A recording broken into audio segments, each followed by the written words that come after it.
하나님의 말씀은 미가서 2장입니다. 7절부터 13절까지 우리 함께 봉독하겠습니다.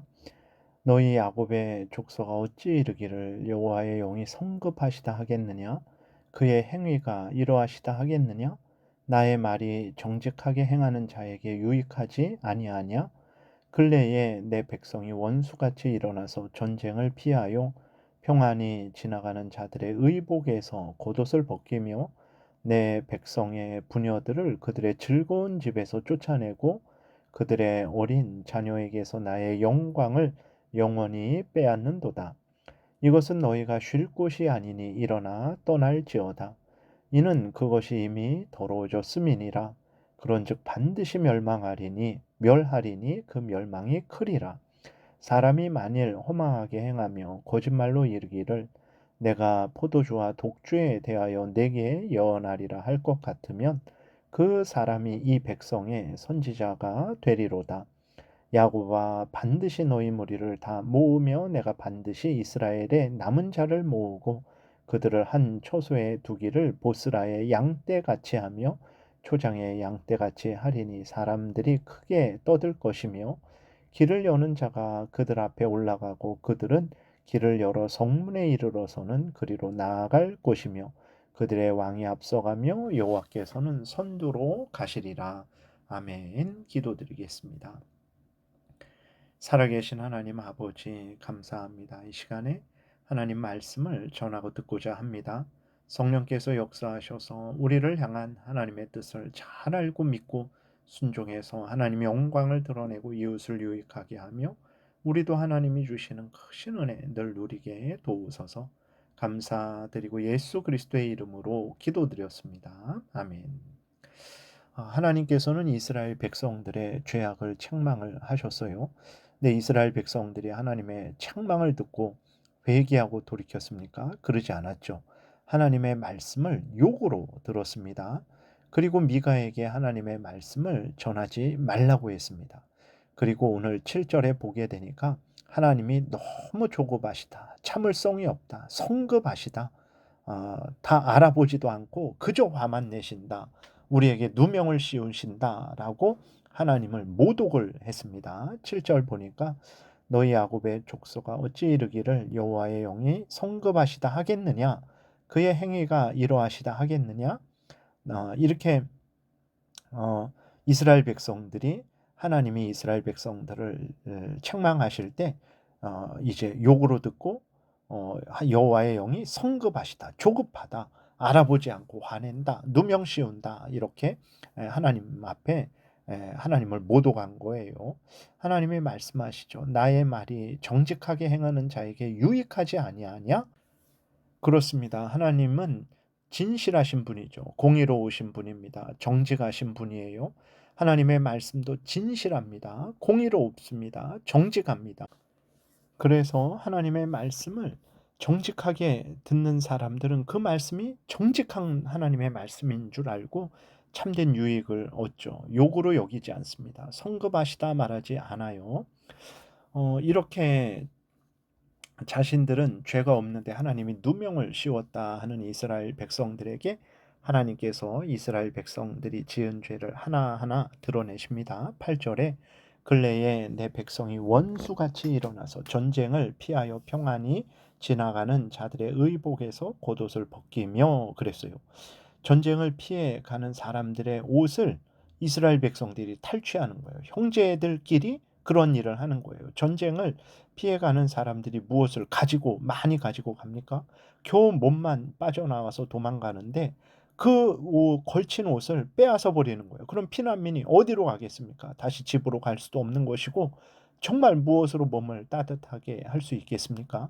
이 잔인한 일을 이스라엘 백성들이 한 거예요. 그러면 하나님이 그래서 너희들 죄가 있다, 회개하고 돌이키라 말씀하시니까 하나님이 우리를 욕하신다.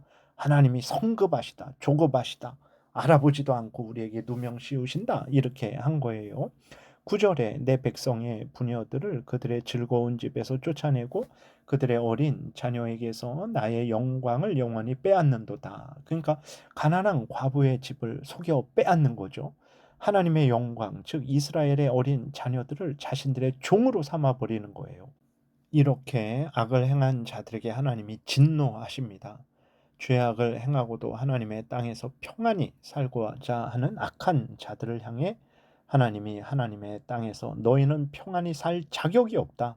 너희는 떠나가라. 너희는 멸망당할 것이다. 하나님이 말씀하세요. 10절에 보게 되니까 이것은 너희가 쉴 곳이 아니니 일어나 떠날지어다. 이는 그것이 이미 더러워졌음이니라. 그런즉 반드시 멸하리니 그 멸망이 크리라. 라고 하나님이 말씀하십니다. 죄악을 행하고도 자신의 죄를 숨기고 거짓말하는 자들을 하나님은 다 아세요. 그리고 그 죄에 대해서 반드시 형벌하십니다. 그러므로 우리는 어떻게 해야 됩니까? 하나님이 책망하실 때 핑계대지 말고 죄를 인정하고 용서를 빌어야 됩니다. 그렇지 않고 핑계대고 자기는 죄 없다 그러면 그럼 하나님을 거짓말하는 자로 만드는 거죠. 자기는 죄 없는데 하나님이 죄 있다 그런다. 하나님은 거짓말쟁이다. 누명 씌우는 분이다. 이렇게 하나님을 모독을 하는 거예요. 이러한 자들이 어찌 형벌을 받지 않을 수 있겠습니까? 11절은 하나님이 이스라엘 백성들의 죄를 또 드러내십니다. 11절 사람이 만일 허망하게 행하며 거짓말로 이르기를 내가 포도주와 독주에 대하여 내게 예언하라 하리라 할 것 같으면 그 사람이 이 백성의 선지자가 되리로다. 이렇게 무슨 말입니까? 이스라엘 백성들은 자신들이 듣기 좋아하는 말, 즉 포도주와 독주에 대해서 말해주면, 즉 이 세상의 쾌락, 이 세상의 자랑거리, 안목의 정욕거리, 육신의 정욕거리에 대해서 말해주면, 자기가 듣고 싶은 말을 해주면 그 사람을 선지자로 여겨요. 미가 선지자처럼 하나님의 말씀을 전하는 사람들을 향해서는 욕하지 말아라.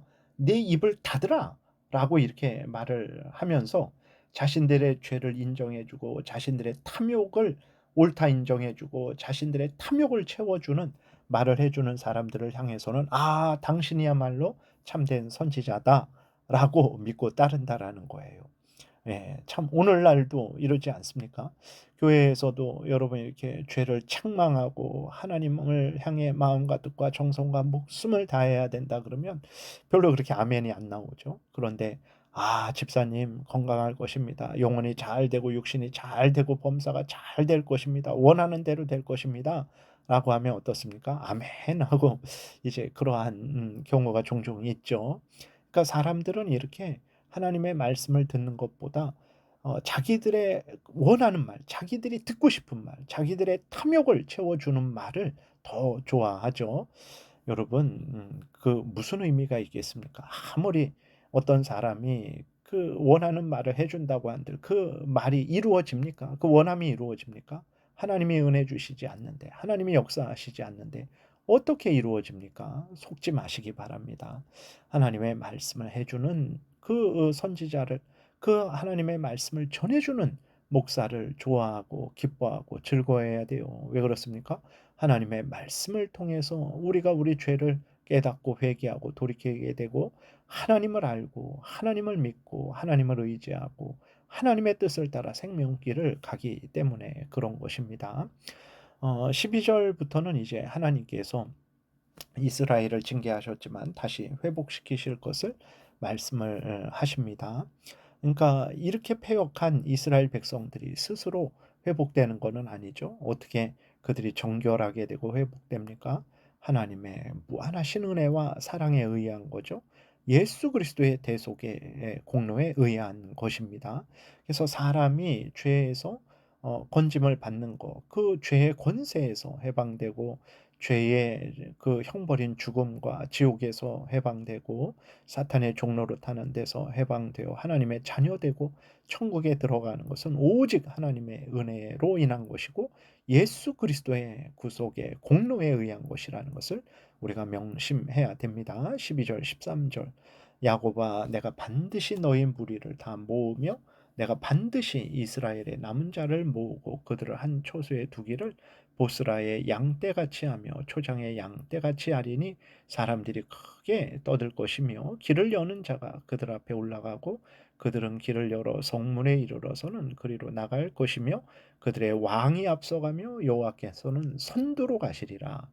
그러니까 이렇게 패역한 자들을 하나님이 은혜로 예수 그리스도의 그 대속의 공로에 근거해서 성령의 능력으로 거듭나게 하셔서 구원하시는 거죠. 구원은 인간의 의로운 행위로 받는 것이 아니고 하나님의 무한한 사랑과 용서로 받는 거예요. 예수 그리스도의 십자가 대속의 공로로 받는 것입니다. 성령의 거듭나게 하심으로 받는 거죠.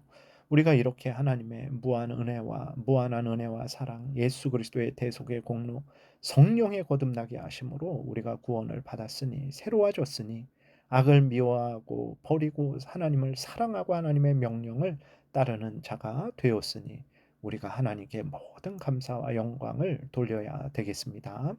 기도드리겠습니다. 살아계신 하나님 감사합니다. 우리 스스로는 도저히 벗어날 수 없는 죄와 죄의 권세, 죄의 형벌, 죽음과 지옥 권세, 또 악한 사탄 마귀의 종로로 타는 데서부터 건져 주시고 하나님의 자녀 삼아 주셔서 천국에 들어가게 하시니 감사합니다. 이 모든 것이 하나님의 은혜요, 예수 그리스도의 대속의 공로요, 십자가 보혈 공로요, 성령의 능력임을 우리는 믿사오니 모든 영광 받으시고 구원받은 자답게 늘 하나님을 경외하고 하나님의 말씀 따라 살게 도우소서. 예수님 이름으로 기도드렸습니다. 아멘. 하늘에 계신 우리 아버지여, 이름이 거룩히 여김을 받으시오며 나라의 임하옵시며 뜻이 하늘에서 이루어진 것 같이 땅에서도 이루어지이다. 오늘날 우리에게 일용할 양식을 주옵시고 우리가 우리에게 죄 지은 자를 사하여 준 것 같이 우리의 죄를 사하여 주옵시고 우리를 시험에 들게 하지 마옵시고 다만 악에서 구하옵소서. 대개의 나라와 권세와 영광이 아버지께 영원히 있사옵나이다. 아멘. 지금은 우리 구주 예수 그리스도의 은혜와 하나님 아버지의 크신 사랑과 성령의 교통하심이 우리를 죄에서 구원하시고 하나님의 자녀 삼아 주시고 천국길 걸어가게 하신 하나님을 기뻐하고 즐거워하고 하나님의 영광을 위해 살아가고자 은혜 구하며 돌아가는 하나님의 택한 백성들 머리 위에 지금부터 영원토록 함께 있을지어다. 아멘.